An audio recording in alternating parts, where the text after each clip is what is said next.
Hello and welcome everybody to today's webinar on Microsoft Teams, Office 365 groups, and SharePoint sites provisioning. Getting to be a mouthful, long list of products there, and it just keeps growing from Office 365. My name is Peter Carson. I'm going to be your presenter today. I'm the president of Extranet User Manager, also an Office Apps and Services Microsoft MVP, and president of the Toronto SharePoint Users Group based up in Mississauga, Ontario, Canada.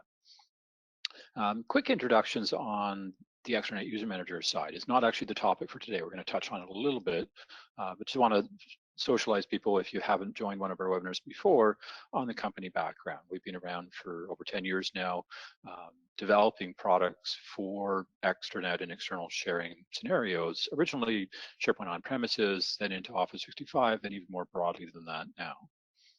We've got customers around the world, primarily in North America, Canada, and the US, some in Europe, Asia, Australia as well, and well over 85 customers deployed globally now. So enough of the marketing side, let's dive into the topic for today and talk about the agenda that we're going to go through here. So we've done the introductions, and background is not the Extranet User Manager background, it's really background on the provisioning. This is actually a talk that I've given for a number of years now, and it's evolved obviously as Office 365 has evolved significantly over the last couple of years. So we'll go into that background, then we'll dive into the provisioning side. We're going to take you through a live demo, and then take it a little further in terms of future state, some of the things we're thinking about from a templating point of view. We've got the Q&A open all the way through. I'm not going to be watching it as I'm speaking, but we have staff on, Logan, Christian, that can answer questions as they come up. And then they'll flag me at the end of the session if there's ones that we haven't been able to answer, we'll either try and address them right there and then, or we can follow up by email from there. Before we dive into things, though, I want to do a couple of polls. There's one at the beginning and there's one towards the end of the session. So the beginning one, just want to get a background from people on how they're using the various different pieces of technologies today. So let me just open up the poll here. Bear with me a second. And we'll go ahead and launch that out. And I'll share the results from the poll with everybody once we close it. We'll give you about 45, 60 seconds to go through and answer to that. And that'll give us a sense of what people are using today and how that fits in.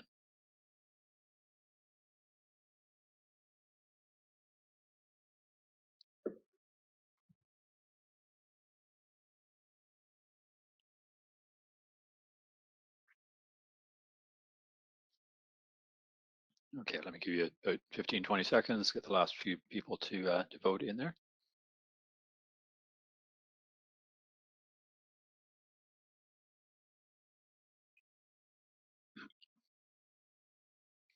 All right, closing out in 5.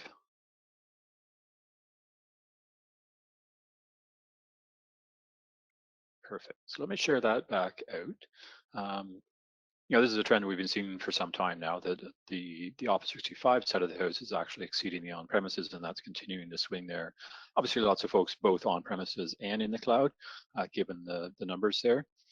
Almost half using Microsoft Flow. I've become a real fan of Flow. I'm actually going to be speaking at SharePoint Fest in Chicago, giving a half-day workshop actually on this topic and Flow and such. So really keen on that side. And then Azure Automation, maybe a little bit less, and PNP less again. So interesting how it aligns in the order that I've got it there.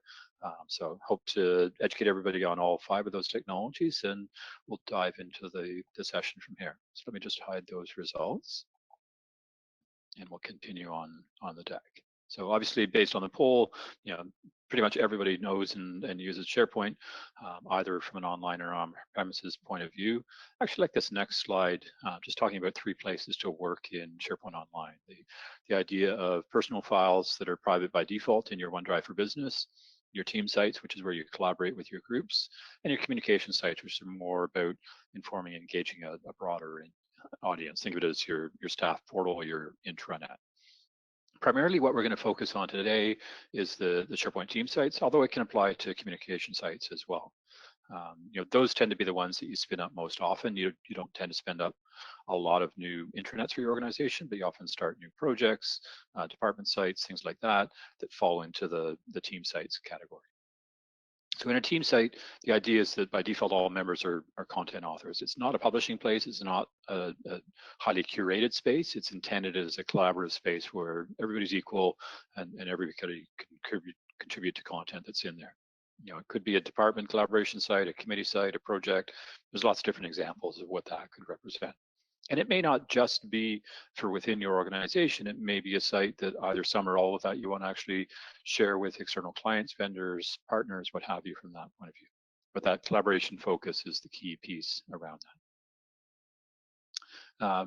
Now, we just talked about team sites. There's obviously a lot of confusion as we talk about Microsoft Teams. You may or may not be using it yet within your organization. If you're using Skype for Business today, you are going to likely be using Microsoft Teams in the very near future, particularly if you're online. There's only about a year left of Skype for Business from a Office 365 point of view. So Microsoft is pushing everybody to Microsoft Teams as the replacement for that. It's not really just a replacement. It's actually a much broader product. Yes, it's got instant messaging and chat and such, but it's got this persistent chat idea that Slack really developed. Microsoft Teams is built on the same idea. It has the presence, audio, video calls, online meetings, all those things from that point of view. But the key thing to remember is that last bullet, the files integration into SharePoint. And this becomes very important when you're thinking about your, not just your provisioning, but the information architecture, the structure of the sites you're going to be creating. Teams plays into that a lot. Even if you're not using it today, we're going to talk about things like channels in Teams that have a heavy bearing on how you organize things in SharePoint. Because under the hood, Teams uses SharePoint as its files repository. There's things like an organizational-wide channel, kind of eliminates the need for Yammer in most organizations.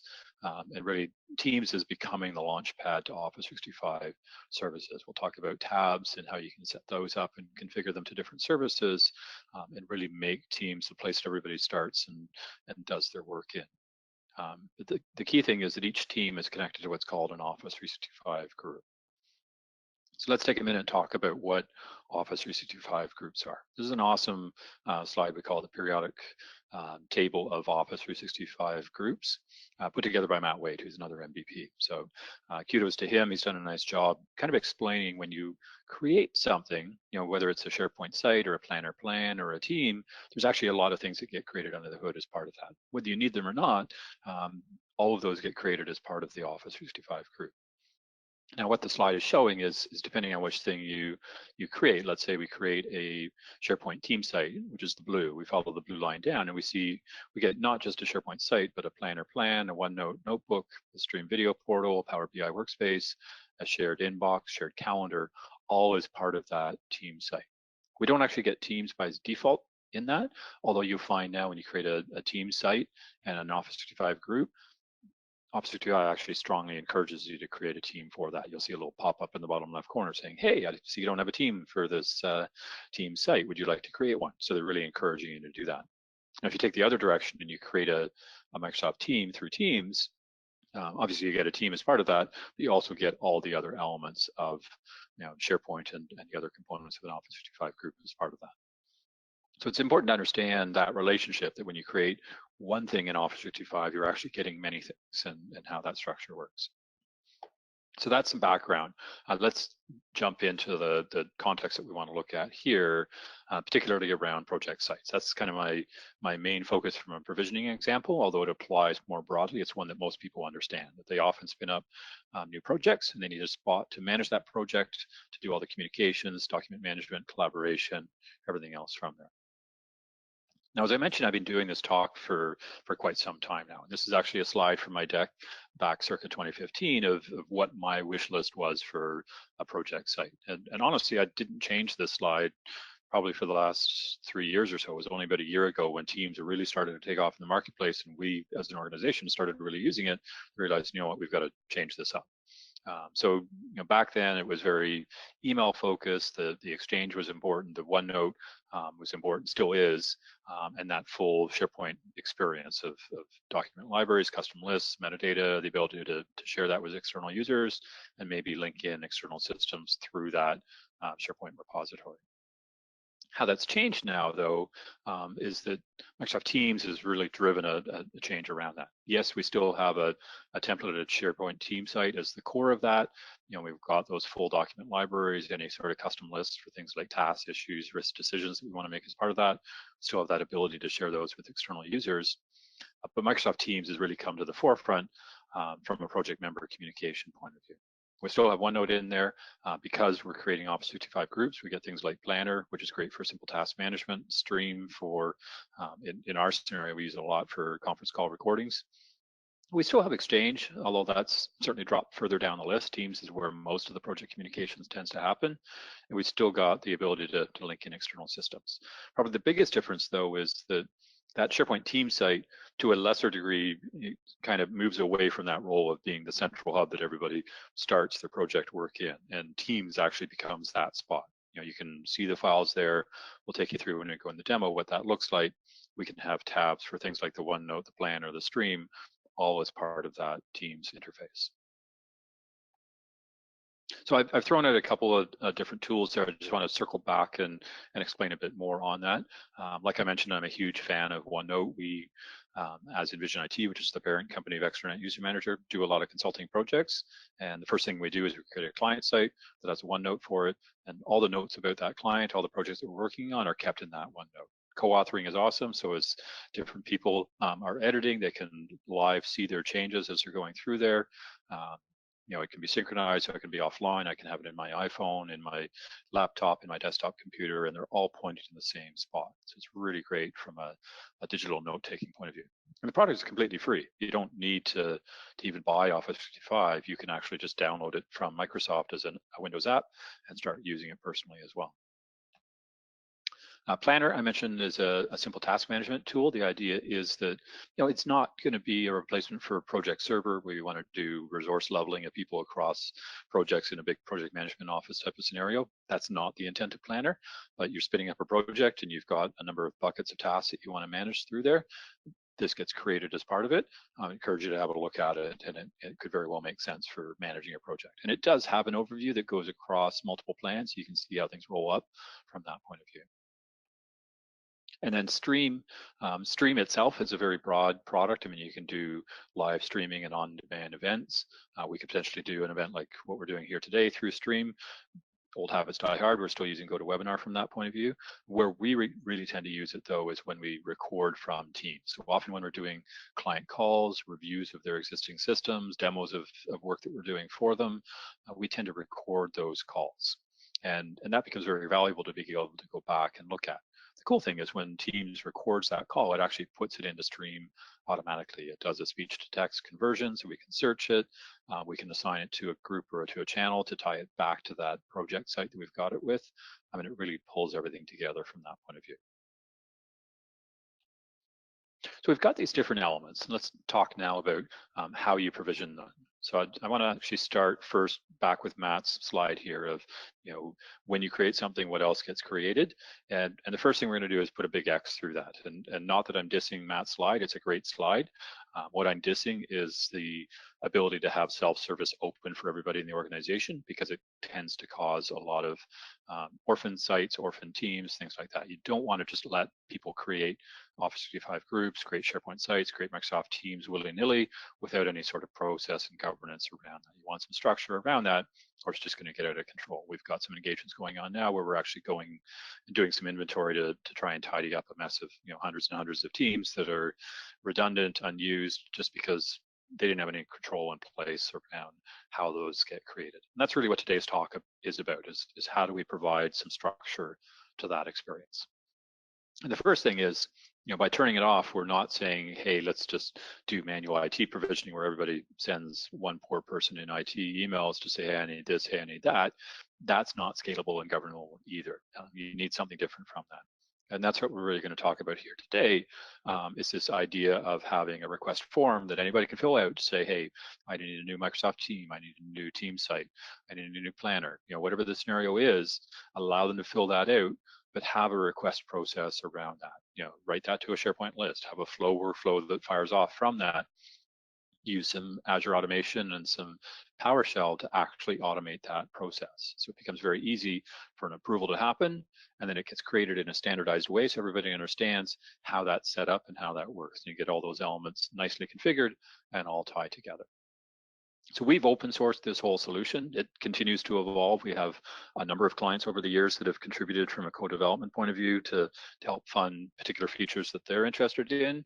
And we encourage that. We're going to talk later about our product roadmap. If there's things that you're interested in, you'd like to work with us on that, we'd love to have that conversation. Having said that, this is not the only game in town. There's lots of people talking about governance and provisioning. In fact, there are commercial alternatives available out there. Valo is a company that we love. We work a lot with from an intranet point of view. They have a product within their family called Valo Teamwork that does very much the same thing as well. It allows you to request a new team, go through an approval process and a provisioning process, allow people to discover and join and such. It's all about fostering that teamwork. AvePoint, I'm not as familiar with their products. They do have some Office 365 governance around provisioning and lifecycle and management and such. Encourage you to check that out, particularly if you're already an AvePoint customer. And then ShareGate's brought out a product called Apricot.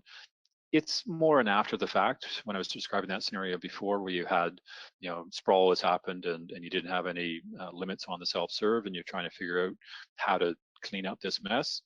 Apricot's really good from that point of view. It'll find unused groups, trying to amalgamate, identify owners and such from that point of view. So if things have gotten out of control, I encourage you to have a look at that from that point of view. So let's think about what our solution requirements are. What do we want to have from a provisioning process perspective? Well, we want a self-service form for the end user. We want to make it very easy for them to make a request. If we make it difficult, they're going to abandon the technologies and start doing their own thing, and that's where things like shadow IT start coming in. You want to avoid that. You want to make it easy for them. On the flip side, you don't want to make it so easy that they can just run wild and it gets out of control. You probably want to have some approvals in place on that. Again, we want those approvals to be quick and easy. So when somebody requests something, they're not waiting days or weeks for somebody to take action on that. It should happen quite quickly. Obviously, it needs to be extensible and customizable. Every organization's requirements are different. So let's understand how to tweak it for that particular organization. And the solution we're showing here is open source. You can pull all the source down from GitHub. You can extend it. You can customize it. You're free to do that. As much as possible, we want to leverage both out of the box and customized site templates.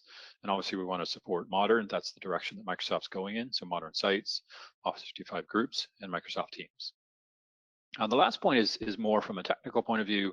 We wanted to make sure that there wasn't a high barrier to customization around this. We didn't want to use Visual Studio. We didn't want a bunch of C# code that's going to scare off IT pros within the IT department. Let's make it simple. Most IT pros are getting more and more comfortable with PowerShell. So let's use that as the primary vehicle through this and get away from needing compiled code as part of that. So from a supporting technologies point of view, what we've got is SharePoint Framework as the front-end form input. And yes, that is more coding than PowerShell. You don't have to use that from an entry point of view, but it is a nice solution. Encourage you to have a look at that from that point of view. Flow is an awesome tool I mentioned from a workflow design point of view. We're going to get right into the details of the flow itself.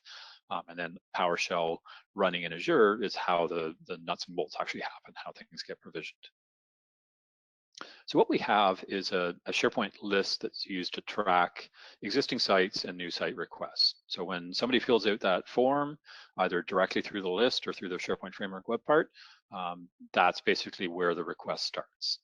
And there's a flow trigger that says, hey, when a new request gets added to that list, start my flow. And the first thing in there typically is an approval as part of that to say, hey, who do we need to have sign off on this? And you can get quite sophisticated in that approval workflow. It doesn't have to go to one person or one group of people. It could depend on the type of request. We have a concept of divisions that I'm going to explain in a minute. You could have different approvers for different divisions depending on where those sites are being requested for. And then Azure Automation actually runs that PowerShell in the cloud. So you don't need a server to run PowerShell. Microsoft manages all that for you in Azure. It creates the SharePoint site, the team, the external user manager group. I'll show you how we actually extend it into our product as well and really wire everything together from that perspective. So for those of you not familiar with SharePoint Framework, I'm not going to dive into the details of it, but I just want to give you a quick sense of what it is. It's part of the Patterns and Practices team at Microsoft, so it's an open source solution itself, and it's kind of the way forward to build web parts for the modern experience. Initially just for SharePoint, but it's now actually supported in Microsoft Teams as well. So these web parts that we're creating don't just have to live in SharePoint, we can actually expose them in the Teams interface too, which is pretty cool.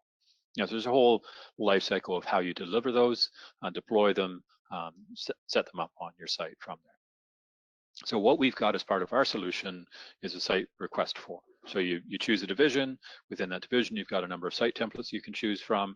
That's all driven from SharePoint lists. I'll show you how that wires together. You fill in some details from there. Depending on what site template you choose, you may have different questions that you want to answer and fill out on the form. And the cool thing about this solution is that you don't need to customize that SharePoint Framework web part. It actually reads from a SharePoint content type. You just add fields to that content type, and they dynamically become part of the form. So if you want to add some more fields that are specific to your organization for particular templates, you just change the structure of the content type through SharePoint, which is something you can do right through the browser. And then the form itself updates automatically from there. So it's very easy to manage from that perspective. There are one other web part in 3 forms that we have from there as well. So this sites list, we actually use it for displaying what sites are in what parts of the Office 365 as well. So we have a couple different views. We can have a tab view, we have a list view, and we have what's called an A to Z, where you've got a large number of lists or sites in the list that you can present out there from there. And part of what we do is we maintain a concept of a parent URL. In the modern architecture in Office 365, SharePoint no longer has this idea of subsites and deep hierarchies. Everything's a flat site collection. But we kind of build on that and say, okay, let's have a parent URL concept so we can group sites together, and this web part can use that grouping to display just the sites that belong under a particular parent URL. So again, pretty cool feature, part of the open source solution. Microsoft Flow, for those of you that are not familiar with Flow, it's a very easy interface. Power users can use it. You don't need to be a developer to create automated workflows that can connect not only Office 365, but external systems, your own custom systems. I actually give a whole talk on creating custom connectors through Microsoft Flow as well. So quite a powerful tool. You can really build out some sophisticated solutions. Azure Automation is where we run all the PowerShell that actually does the work of provisioning. So again, it does run in a virtual machine, but you don't need to manage that. Microsoft takes care of that, and it's very cost effective. You get 500 minutes of runtime free per month included in your Azure subscription. It's 0.2 cents per minute after that. So let's say it takes 10 minutes to provision a site. It would cost 2 cents of runtime after you've consumed your 500 minutes, and it would take your 51st site being created that month to go beyond the free amount from there. So very cost effective from that perspective. I mentioned SharePoint Patterns and Practices. So this is an open source initiative. It actually started originally, a couple of Microsoft staff members did it in their off hours, and it became so popular it became their full-time job. So there's lots of code samples, there's add-ins both for PowerShell and for managed code. The whole SharePoint framework came out of that team as well. So it's really become a powerful piece. And it has what's called a PnP provisioning engine. So it's part of the initiative. It dates all the way back to spring 2015. It's continued to evolve, and it allows you to template and then provision sites. And we use this as part of the solution. Basically what you do is you create a site the way you want your target sites to look, and you consider that a template site. So you add all of the web parts, you set up the content types, the site columns, the libraries, configure everything the way that you want, and then you use PnP to template that. It creates an XML file, and then when you create a new empty out of the box site, you rerun the PnP against that to say, hey, let's merge those together, and you get your new out of the box site with all the configuration applied to it. So it's a really great way to say, hey, we've got a standard project site, for example, we want to create a snapshot of that and then be able to create many of those in exactly the same way. So that's what PnP allows you to do. So let's talk more about the solution itself. So the information architecture of the site provisioning is made up of a couple of different components. I mentioned this idea of divisions. So you can define divisions in your organization, and each division can have one or more site templates available underneath it. So there's a divisions list that manages that. So you just add to the SharePoint list to populate that. And then there's a site templates list that defines the templates that are available. And a single template can live under multiple divisions, and a division can have multiple site templates. There's sort of a many-to-many relationship between those. And in the site template, you define things like, is this a classic or a modern? We still support classic, although we encourage you to create modern going forward. Does it create an Office 365 group as part of it? Is there a PNP site template, or is it an out of the box that you want to use? And there's actually a library in the information architecture that you store your PNP templates in. So the provisioning process just references from the site template, says, hey, this XML file is that template, and applies it to the new site as it creates it. And then the key is the actual sites list on the right-hand side, which is where we maintain both the requests and the created sites. We actually have some PowerShell as part of the GitHub solution that will inventory your existing SharePoint structure and actually populate that sites list with all the sites and subsites. So it becomes a useful resource for creating navigation, breadcrumbs, things like that as part of that as well. So there is, as I mentioned, a GitHub repository. The links are here. There's actually a full white paper that takes you through step-by-step instructions of how you set it up. We don't have time here to actually go through the creation of it all, but I am going to take you through a demo and give you a sense of how that all hangs together and works. So let's jump into that at this point here now. So let me set the stage. I've got a couple different browser windows that I'm going to be using here to take you through that process. The first one I'm going to use here is actually our site request form. Now this page is a little busy. It's in our demo tenant. We've actually got a bunch of things up here just so we can demonstrate how it's all hanging together and how it's working. So let's have a look at that. This web part up at the top right here is actually the site request form itself. So the first thing I have to do is choose what division. This is our demo tenant. So all we have is demo and temporary demos. I'm going to use temporary demos and create a site in there. So we've got a choice of different site templates underneath that division.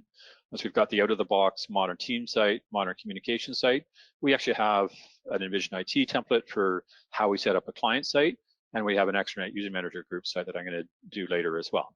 I'm going to start with a modern communication site just because it's the lightest of sites to create. It doesn't actually create an Office 365 group. It just creates the SharePoint site. So let's go ahead and pick that. So you see we've got a number of fields that light up here. And when we go through this a second time, we'll see there's different fields based on the template that you've chosen. So I'm going to be creative and continue the theme that I started in my dry runs this morning. So I did a webinar demo 2 earlier today. I'll do a webinar demo 3 as my next one. Now, one of the future features we're thinking about for the web part is why have them type in the site URL. Let's figure it out from the title and make sure it's available and go from there. Likewise, a communication site shouldn't actually have the team on there. We're still tweaking a few things from there. Let's go ahead and submit that. So if I refresh this page, one of the other web parts that we have on here is actually that sites list. And we can see here's our webinar demo 3 that just got it added in there. It's actually not provisioned yet. So let's have a look at a few things. So I just got an email here saying, hey, there was a site request. So if I go ahead and open that email up, this is actually Flo emailing me saying, hey, there's an approval required. So we've got approvals turned on this, and I'll show you the flow in a minute. Let's go ahead and just approve this. I can put in a reason if I want. I'll go ahead and submit it. So the nice thing about approvals with Flow, if you're using Outlook, either through the browser or through the rich client, the whole approvals happens right in your inbox. I don't need to actually go to Flow to do that. I can approve it right from there. In fact, if I use the Flow app on my iPhone or Android device, I can do the same thing there as well. So it's a nice interface for going through that approval process. So let's close this. Let's actually have a look at Flow. So if I come back to my site requests, so this is actually the flow that got triggered off from that. And we can see 1 minute ago it started running, and we can have a look at that flow. So it went through a number of steps. I'm going to go in detail afterwards through here. I'm going to go fairly quickly right now. It did some setup. It said, hey, I need to start and wait for approval. So it took me 30 seconds to do that approval. And now it's going through and actually calling Azure Automation. We can see it live updating there as it's running that job to actually create that site. Now that should run fairly quickly. In a minute or two, we should have that done. I can actually start a second scenario because it takes a little longer. It takes about 10 minutes to go through that, just to show what that looks like. So, oh, boom, that was done. So actually, let's go back to our home here, refresh this again.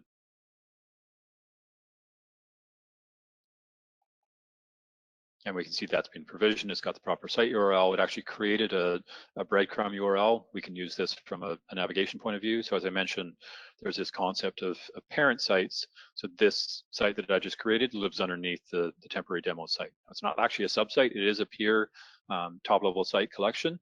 We just kept that virtual connection to make it easier to manage from that point of view. So let's actually go ahead and click on the link here, open that site up. And there's our communication site firing up. Now we have Valo. I mentioned we're a Valo partner. Valo set up on this demo environment as well. So it's actually applying the Valo design on here as well. You can see it going through the site designs being applied. We don't really need that for what we're talking about here. It's just part of the environment that we've got set up in here. So let's actually go through a more complex scenario now. Let's still choose temporary demos, but I'm actually going to take use the site template for the EUM group site. And I'll explain in a minute how that template is a little different.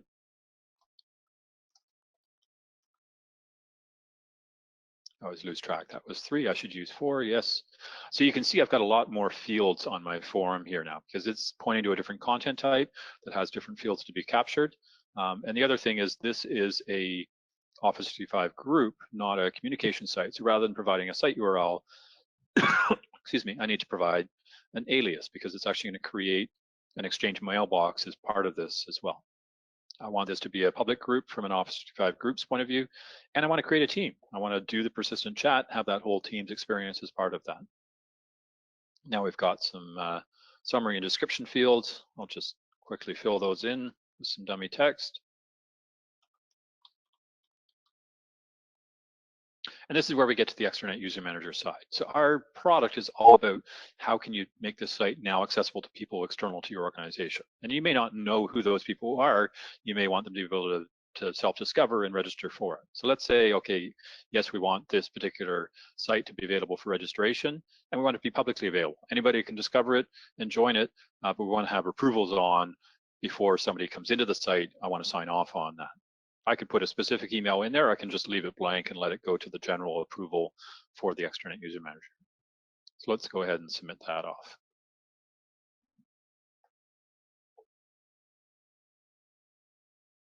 So if I refresh that, we can see there's our webinar demo 4 in there. And this also has an approval on it. Let's, instead of going through mail, actually go to the flow interface. So I can go to approvals, and I've got a queue here that shows me all the things that are waiting for me to approve. We use this on a production side, not in the demo tenant, for things like leave requests. You know, if somebody needs to be off from a vacation point of view, there's a flow that does that. This becomes an important page from that point of view. So I'm going to select that to approve it. Again, I can put a comment if I want to, and go ahead and confirm that. So this flow is going to take a little longer to run because what it needs to do is first create the full team site, create the Microsoft team as part of that, and then apply the patterns and practices template to that.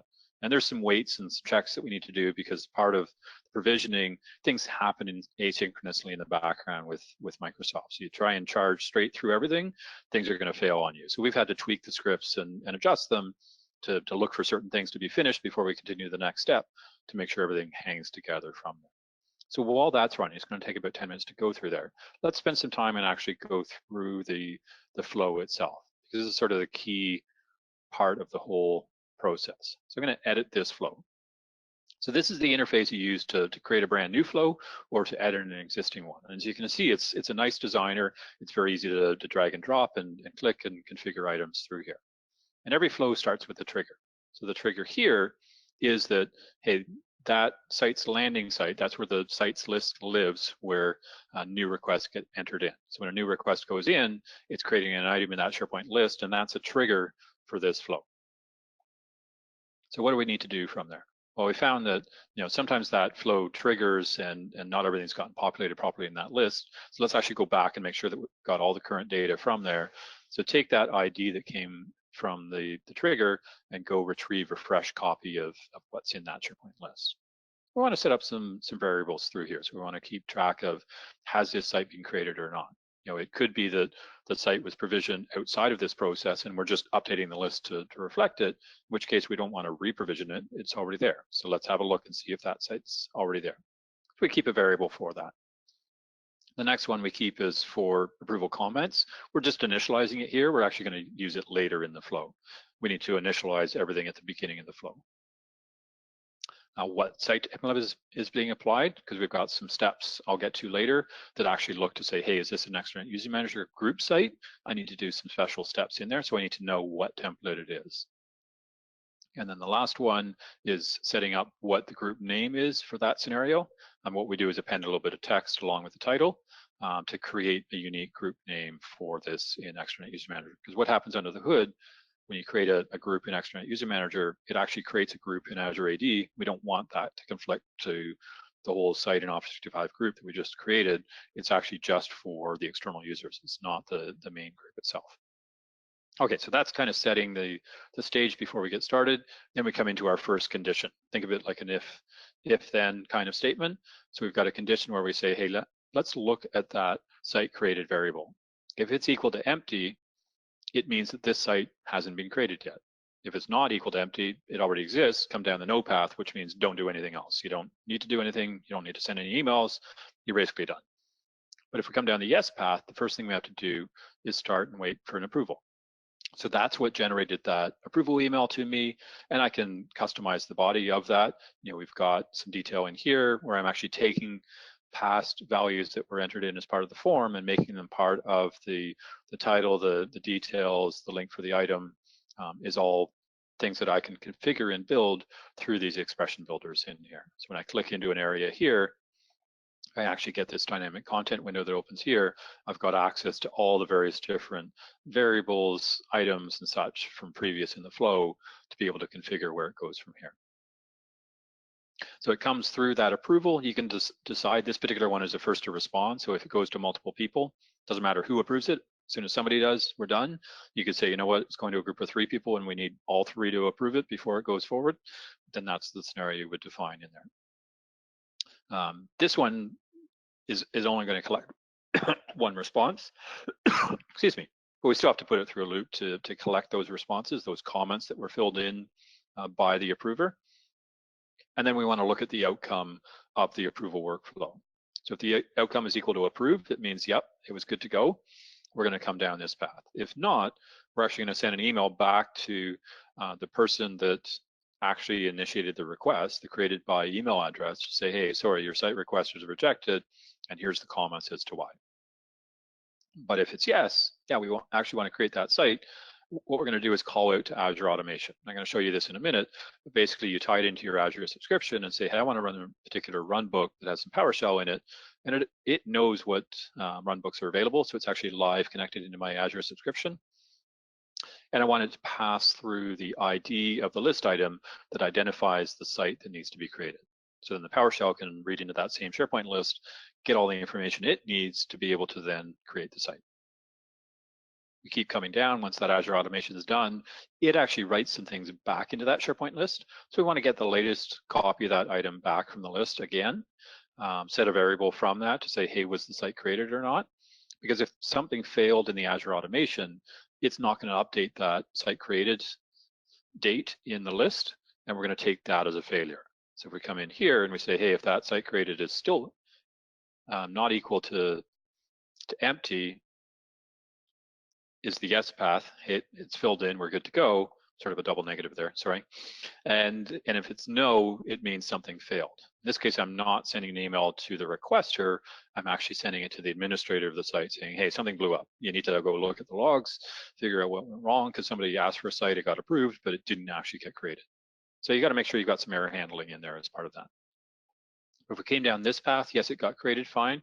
This is where the external user manager piece comes in, where we say, hey, if the site template they chose was an EUM group site, and that's the one I picked in the second scenario, If it's yes, we actually need to actually create an extranet user manager group. And this is an example of a custom connector. So our extranet user manager product, we actually publish a connector for it for Flow that allows you to create a wide variety of different actions. And this particular action is actually going to create a new role or a new group in extranet user manager, passing through all that information. So the things like, is this group available for registration? What's its name? Is it publicly available? Does it require approval? All those things that I filled out in the form are actually getting posted to the product as part of that. And in the end of all this, send me an email to say, hey, site just got created for somebody, and send an email to the requester saying, hey, your site is now ready. It's all good to go. So looks fairly long, but as you read linearly through it and through the different branching paths through it, it actually all makes a fair bit of sense. So I'm not sure how long I've been chatting there.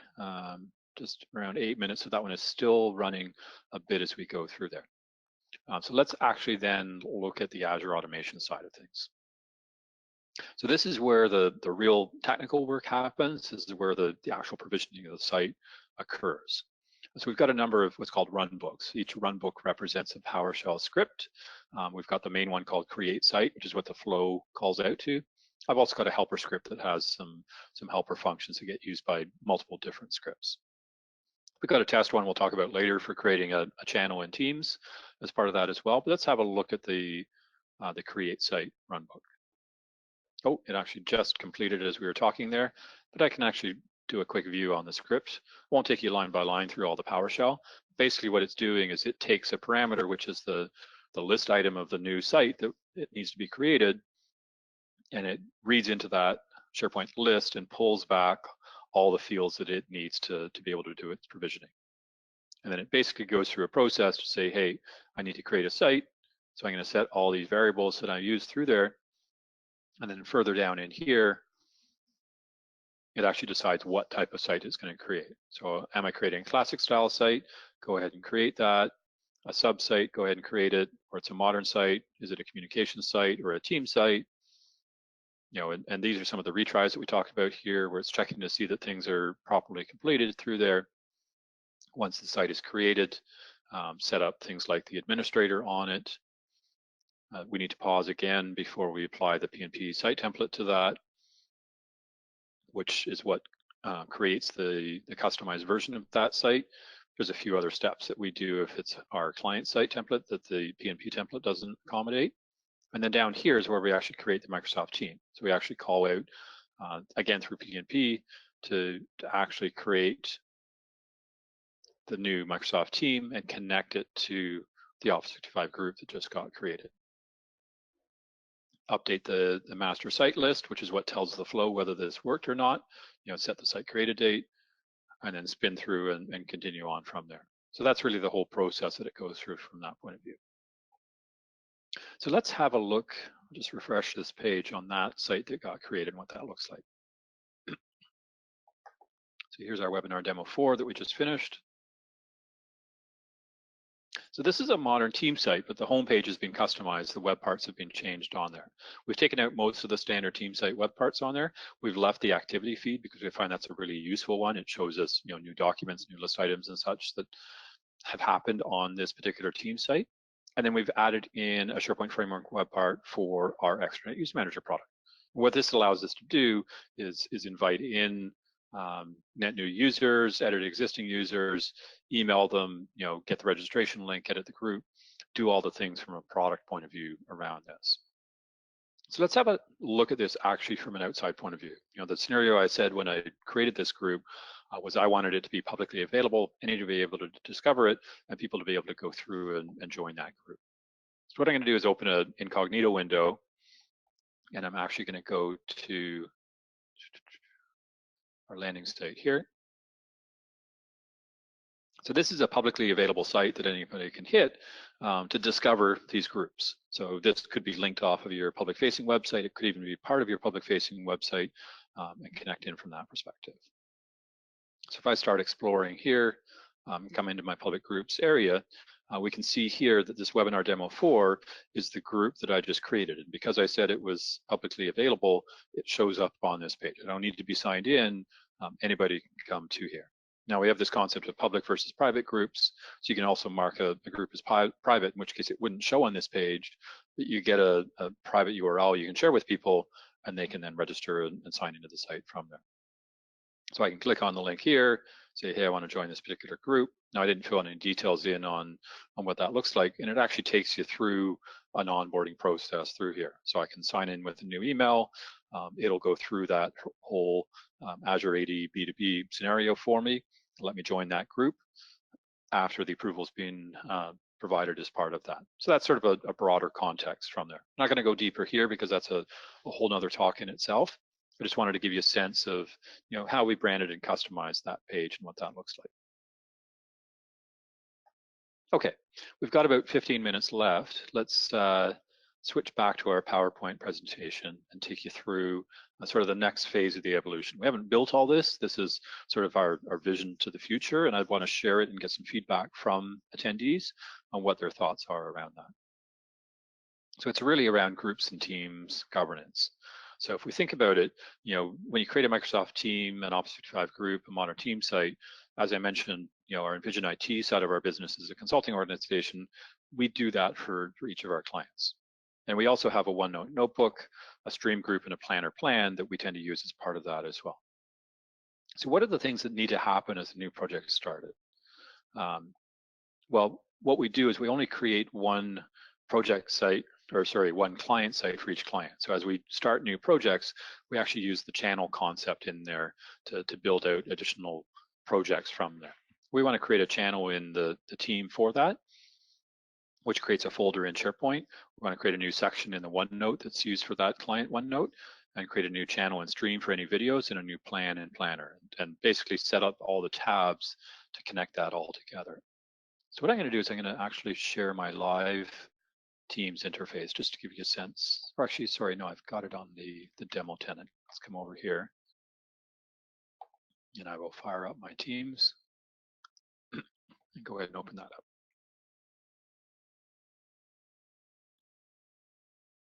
So we can see here's our webinar demo 4. That's the team that we just created when I went through that provisioning process. But we haven't done any customization of the tabs themselves. So those aren't configured through here just yet. So if I come to my demo team though, for example, actually I think I blew away my good demos here. Let me just open up my production teams. Bear with me a sec.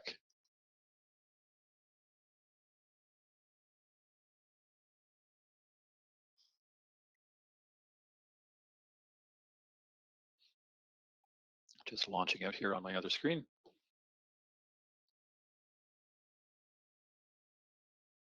So let me get a few things closed out here.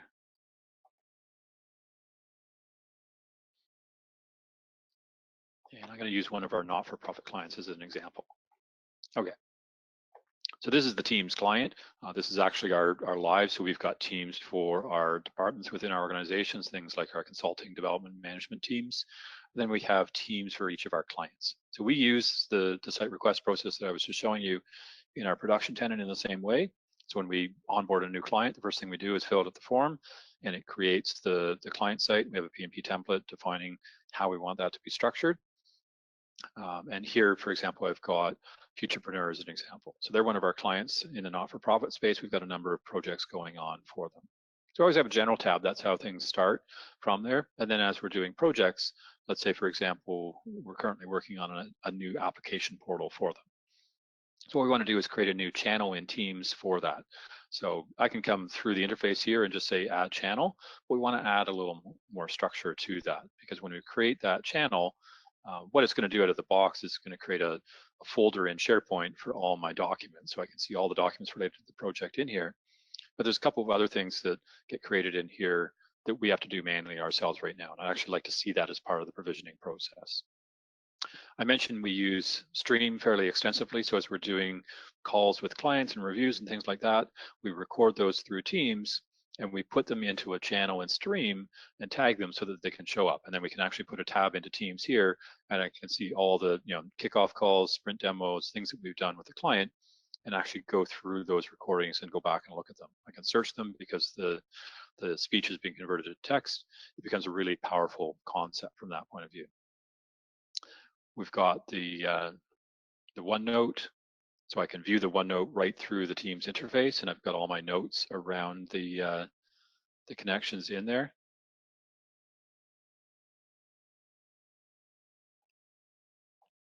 All my links that I need from a development point of view. And what we do is we create a section in OneNote for each channel that we create in Teams. So we're getting this concept of channels, sections, groups, and kind of aligning them together across the various different Office 365 products. It's not something that Microsoft does by default for you. It's more of a best pattern and practice through there. So we can follow through that from that point of view, and we can add new tabs for whatever things we want to pull in here. We're not actually using Planner on this particular one, but we could use Planner in here and expose the tasks through that perspective as well.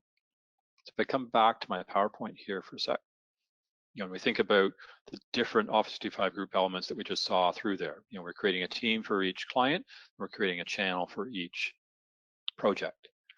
In SharePoint, what's happening under the hood is it's actually creating a library a folder in the document library for each channel that gets created in Teams. That's how Teams and SharePoint work together and manage their content. Now, what we're doing ourselves is actually creating a new section in OneNote for each channel that got created as well, and defining the tab to connect that up from that point of view. Now, Stream, which is the video portal, has a concept of channels as well. Unfortunately, it's a different product group, and the channels in Streams are actually disconnected from the channels in Teams. Same term, but they're different things. So what we'd need to do is actually, when a channel gets created in Teams, create a corresponding channel in Stream to automate that. And then Planner, when it initially came out, Planner only allowed you to have one plan per Office 365 group or for Microsoft Team. More recently this year, they added a feature where you can now have multiple plans. So we could actually create a new plan for each channel and Teams that get created from there. In fact, we've got some work going on with OneTime right now, where we've actually done a similar thing to the PNP templates for SharePoint sites with planners, where you can create a template plan with all your tasks and subtasks and buckets and everything organized from that point of view, snapshot that into an XML file, and then apply that to a new plan. So we could actually make that part of this process, that when you create a new site with a template, it actually creates the populated plan that goes with that around how your project should be run. So it's something to consider from that point of view. So, as we go through the sequence here, just showing you for the slides, we've got the different tabs in Teams that connect to the different components: files for SharePoint, your OneNote, your Planner, your Stream, all wired into those different channels for your different projects.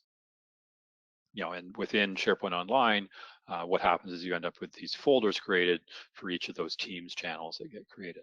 And likewise, in OneNote, we can create sections that correspond to the channels. And if you follow the pattern, it actually becomes really easy to understand as you're entering a new project, because you might come into a project midstream where everything is and how it's all organized. I'm not saying that this architecture works for everybody. I'm saying decide what works for your organization, template it, and make it easy to use for everybody from that point of view. Same thing with Streams. We've got groups that have channels within there that we can tag those videos in from that perspective. And then Planner, we can have, again, separate plans for general versus project one tagged into those channels as well. And part of my vision for the future, this is sort of a proof of concept to say, okay, right within the Teams interface, as I mentioned, we can put SharePoint Framework web parts right into Teams. We could have a request new channel section to say, hey, I want to do all these things. Go ahead and submit that request. You could have approvals on that if you wanted to, trigger the flow workflow. And then it would then create the channel in Teams, which creates the folder in SharePoint, and then it could create the OneNote. Flow is very easy to do that. It can create the planner, could have a template for the planner. The one tough one right now is Microsoft hasn't made an API available for Streams for us to be able to create things like channels underneath groups in there. So we're still waiting for a little more support from Office 365 from that point of view, but the vast majority of it we can automate and make as part of that. So you've got the elements here, can write to SharePoint, or it could even write directly to Flow. We don't necessarily need to stop in SharePoint and have it provision out all the various different components that need to happen from there in a standardized kind of way. So the thing to take away from this is, yeah, there's a lot of different moving pieces in Office 365. A lot of them move together, whether you know that or not. So be aware of how that structure is, and then figure out for your organization what makes the most sense and how to structure that from there. So from here, I'm going to take a quick second. I want to copy this link out. Sorry, I just have to shut PowerPoint down for a second to get that.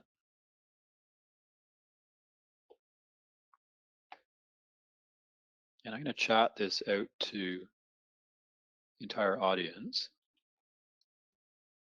So what I'd love, either right now or shortly after, if you've got some time, is to go through this Microsoft Forms survey. It's a very short survey.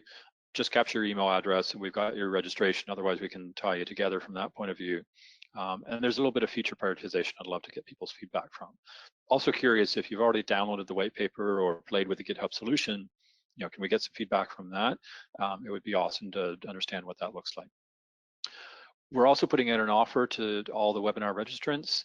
If you'd like a free 45-minute consultation, we can do an online team session with that. Actually talk through your particular scenario, gives you some thoughts and ideas on how you could tweak and adjust what we've shown you here today, and take you through what you'd need to do to actually implement this into your organization. You don't need to hire us to do that implementation. It is all open source, so you can certainly run with that on your own, but if you want help there, happy to talk about that as well. And then lastly, from a feature prioritization point of view, if there's particular features you say, wow, I'd really love to have that one. As I mentioned, we do a lot of co-funding with clients to say, hey, if there's something specific, maybe it's not even on that list that you'd like to see in there, we can certainly talk to and work with that. So let me just open up that form for a second here. So the key one here is the prioritization. All you need to do is click the arrows up or down to say, hey, that's the order that I'd like to see the features in from a priority point of view. Fill in a couple of other answers, submit it, and you're ready to go. So it should only take a couple minutes at the most to go through that.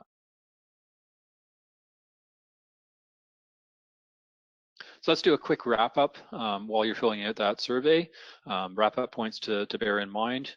And I should have mentioned at the beginning, we are recording this session. So if you want to come back later and listen to it, we will post it up on our website. We're also going to post the deck itself. So if you want to get any of the links or slides or such, that's all going to be available tomorrow as well. Peter, there were a couple of questions. I wonder if you could maybe address them now. Sure. Yeah, why don't we take the questions and then we'll do the wrap-up points. Certainly. So one of them was around the site provisioning process. Have we been able to override the hub theme site on related sites to use a different site design? So they don't want to use the hub site design? Yes. I mean, you could not use the hub feature, but I guess if you wanted to be a hub site and not inherit the design, I haven't actually gone into that particular scenario to say, well, what would PNP do on top of that? It's pretty careful about not trouncing anything that's there and only applying anything additional. So it should work together from that point of view. And then also in provisioning, have we been able to set thumbnails on a page? Thumbnails on a page. Sorry, I'm not quite for the sure site what that provisioning, means. I think rather than using the list view. Oh, you mean when you're navigating through the list of sites? I believe so. If it's not clear, we can always pick this up afterwards, offline. Yeah, actually, I can show you this on a different site in here. Let me just come back. So this is actually a different view of that sites list, which does have thumbnails. It shows the title of the site and the description of the site. I'm not sure if that's what they were referring to. Then you can use that to drill down into the sites that you have access to from there. And I should have mentioned when I was talking through, from a security point of view, all of this is security trim. So if people don't have access to sites, you can trim these lists that they only see what's relevant to them from there. But yeah, by all means, if that didn't answer the question, feel free to post a clarifying question from there. Thanks, that was all the additional ones. Okay. Yeah, so just wrapping up from here, Office 365 groups, if you can't already tell, I think they're a great way to manage projects. You've got lots of different things in there. In fact, I didn't update that bullet with Teams and where we are. This actually came from an older version of this deck. But don't feel that this is overwhelming and there's so many things that are different for our organization and then we're gonna have to do it all at once. Pick what makes sense. You know, if you're not using Teams yet, but you want to have a provisioning process for your SharePoint sites, start doing that. And then think about what your roadmap looks like. Change management is so important from an Office 365 point of view. It's overwhelming for a lot of organizations. So make sure you stage that out appropriately, communicate well, and provide appropriate training from there. And Office 365 is not a fixed point. It is a moving target. So be prepared for further changes. And once you've rolled out, there's new features coming from Microsoft all the time. You really need a champion within your organization that keeps on top of that and helps communicate and train for that. I've been fairly focused on Teams and what I've been talking about, but you could use Outlook, you could use Yammer from a conversation format point of view, but decide what makes sense. You know, if you've got half of your project team using Teams and half using Outlook or Yammer, that's not going to work well. People are going to miss portions of those conversations and stuff's going to get dropped. Put your governance plan in place. I mean, this is a key part of the governance plan, but it's not by any stretch the whole thing. You know, figure out what that looks like and how you're rolling things out. Also, I've mentioned scenarios around external users. You don't have to light that up, but you should think about what your external user policy is, whether that's we want to turn it off completely or how you want to structure that. Figure out your information architecture.